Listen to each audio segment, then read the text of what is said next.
Big boss ಖ್ಯಾತಿಯ ಭವ್ಯ ಗೌಡ ಅವರು ಇವತ್ತು ನಮ್ಮ ಜೊತೆ ಇದ್ದಾರೆ. ಡೇರಿಂಗ್ ಗರ್ಲ್ ಅಂತಾನೆ ಇವರು ಫೇಮಸ್ ಆಗಿದ್ರು. ಅದಕ್ಕೆ ತಕ್ಕಾಗಿ ಆಟ ಆಡ್ಬಿಟ್ಟು ಬಂದಿದ್ದಾರೆ. ಟಾಪ್ 6 ಫೈನಲಿಸ್ಟ್ ಆಗಿರೋ ಭವ್ಯ ಅವರ ಜರ್ನಿ ಹೇಗಿತ್ತು, ಅವರ ಒಂದು ಎಕ್ಸ್ಪೀರಿಯನ್ಸ್ ಏನಾಯಿತು ಅಂತ ತಿಳ್ಕೊಳ್ಳೋಣ. ಹಲೋ, ಹಾಯ್, ಹೇಗಿದ್ದೀರಾ? ಹಾಯ್ ಶ್ರುತಿ ಅವರೇ, ನಾನು ಸಕ್ಕದಾಗಿದ್ದೀನಿ. ನೀವು ಹೇಗಿದ್ದೀರಾ? ನಾನು ಚೆನ್ನಾಗಿದ್ದೀನಿ. ಬಿಗ್ ಬಾಸ್ ಜರ್ನಿ ಮುಗೀತು.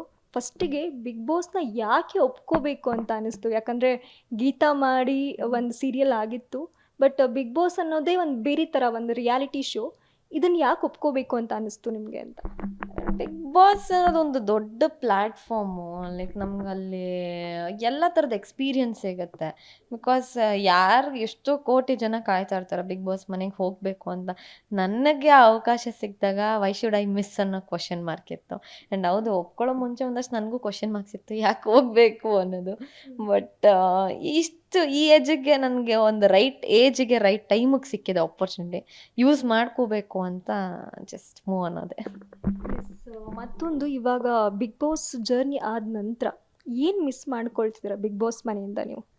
ಬಿಗ್ ಬಾಸ್ ಮನೇನ, ಬಿಗ್ ಬಾಸ್ ವಾಯ್ಸ್ನ, ಬಿಗ್ ಬಾಸ್ ಕಂಟೆಸ್ಟೆಂಟ್ಸ್ನ ಸಿಕ್ಕಾಪಟ್ಟೆ ಮಿಸ್ ಮಾಡ್ಕೊಳ್ತಿದ್ದೀನಿ.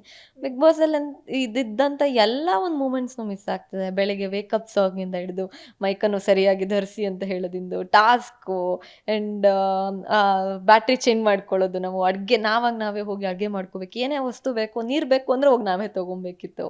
ಎಲ್ಲ ಪ್ರತಿಯೊಂದು ಜೀವನದಲ್ಲೆಲ್ಲ ನೀವೇ ಮಾಡ್ಕೋಬೇಕು, ನಿಮ್ಗೆ ಯಾರೂ ಇರಲ್ಲ ಅನ್ನೋದನ್ನು ಬಿಗ್ ಬಾಸ್ ಕಲಿಸ್ಕೊಟ್ರು. ನೀವು ನೀರು ಬೇಕಲ್ಲ, ಏನೇ ಬೇಕು, ನಿಮ್ಗೆ ನೋವಾದಾಗೂ ನಿಮ್ಮ ಜೊತೆ ನೀವೇ ನಿಲ್ಲಬೇಕು ಅನ್ನೋದು ಬಿಗ್ ಬಾಸ್ ಹೇಳ್ಕೊಡ್ತು. ಆ ಒಂದು ಇದನ್ನೆಲ್ಲ ಸಿಕ್ಕಾಪಟ್ಟೆ ಮಿಸ್ ಮಾಡ್ಕೊಳ್ತಿದ್ದೀನಿ. ಮತ್ತೊಂದು, ಇವಾಗ ಟಾಪ್ 6 ಫೈನಲಿಸ್ಟ್ ಆಗಿದ್ರಿ ನೀವು. ಇದರಲ್ಲಿ ಎಲಿಮಿನೇಷನ್ ಅಂತ ಬಂದಾಗ ನೀವು ತುಂಬ ಸ್ಟ್ರಾಂಗ್ ಲೇಡಿ ನೀವು.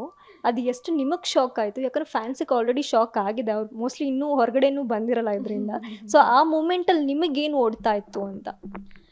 ನನಗೇನಂದರೆ ಲೈಕ್ ಅಕ್ಸೆಪ್ಟ್ ದ ಪ್ರಾಸೆಸ್ ಅನ್ನೋದು ತಲೆಯಲ್ಲಿ ಬಂದಿದ್ದು. ಯಾಕಂದರೆ ಅಲ್ಲಿಂದ ಸದ್ಯಕ್ಕೆ ನಾನು ಮಧ್ಯದಲ್ಲಿ ಹೋಗದೆ ಫಿನಾಲೆ ತನಕ ಬಂದಿದ್ದೀನಿ ಅಂದರೆ ಅದೆಲ್ಲ ಜನರು ಪ್ರೀತಿ, ಅವ್ರು ಕೊಟ್ಟಂಥ ಪ್ರೀತಿಯಿಂದ ನಾನು ಅಲ್ಲಿವರೆಗೂ ನಾನು ಬರೋಕ್ಕೆ ಸಾಧ್ಯ ಆಗಿದ್ದು, ಬಂದಿದ್ದು.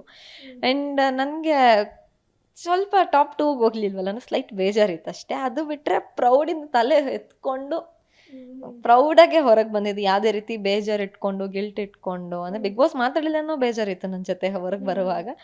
ಅದನ್ನ ಬಿಟ್ಟರೆ ಖುಷಿಯಿಂದ ಬಂದೆ. ಟಾಪ್ 6ಗೆ ಬರೋದು ಒಂಥರ ಖುಷಿಯಾದ ವಿಚಾರ. ಅಷ್ಟು ಜನದ ಮಧ್ಯೆ ಟಫ್ ಫೈಟ್ ಕೊಟ್ಟು ಅಲ್ಲಿ ತನಕ ಬರೋದು ಸಿಕ್ಕಾಪಟ್ಟೆ ಕಷ್ಟ ಇತ್ತು. ಆ ಕಷ್ಟದಲ್ಲೂ ಆ ಲೆವೆಲ್ಗೆ ಬಂದಿದ್ದೆ ಅಂದರೆ ಸಿಕ್ಕಾಪಟ್ಟೆ ಖುಷಿ ಇತ್ತು.